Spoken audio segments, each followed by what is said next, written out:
Fooled by Randomness, The Hidden Role of Chance in Life and in the Markets, is a book written by Nassim Nicholas Taleb, published in 2001.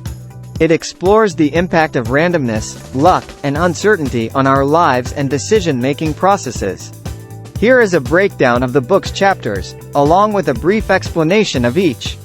Prologue. The prologue sets the tone for the book, introducing the concept of randomness and its influence on our perception of success and failure. Introduction. Umberto Eco's Antilibrary.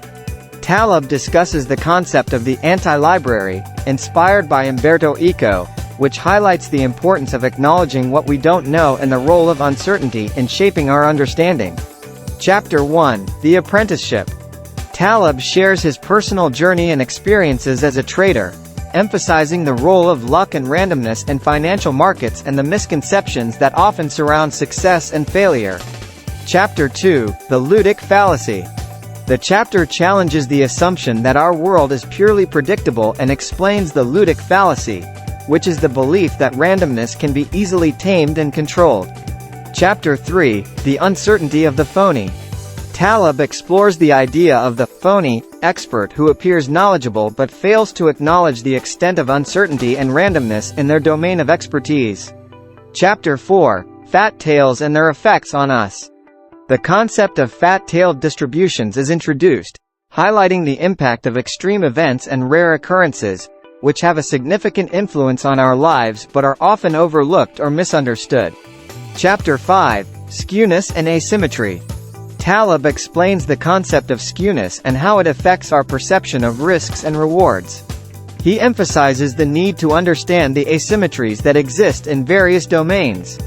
Chapter 6. The Problem of Induction.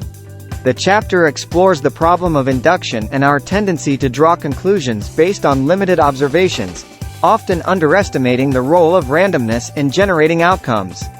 Chapter 7. Giacomo Casanova's Unfortunate Problem. Taleb discusses the concept of survivorship bias, using the example of Giacomo Casanova, to illustrate how our perception of success can be distorted when we only consider those who have survived or succeeded. Chapter 8. The Speculator and the Prostitute. Taleb contrasts the roles of the speculator and the prostitute, highlighting the difference between gambling and taking calculated risks. He discusses the importance of understanding risk-reward dynamics and the hidden risks involved. Chapter 9. Randomness and Our Mind. We are probability blind. The chapter explores the limitations of our cognitive abilities in understanding and dealing with randomness. Taleb argues that we often fail to grasp probabilistic reasoning and instead rely on faulty heuristics. Chapter 10. The Scandal of Prediction. Taleb critiques the practice of prediction, highlighting its limitations and the illusion of control it creates. He argues for a focus on robustness and preparedness instead of futile attempts at predicting the future. Epilogue. Living in the Antechamber of Hope. The epilogue concludes the book by emphasizing the importance of embracing uncertainty and developing a mindset that acknowledges the role of randomness in our lives. Fooled by Randomness challenges our conventional thinking about success, failure, and the role of randomness in our lives. Through personal anecdotes and critical analysis, Taleb urges readers to recognize the pervasive influence of uncertainty and make more informed decisions in a world where chance plays a significant role.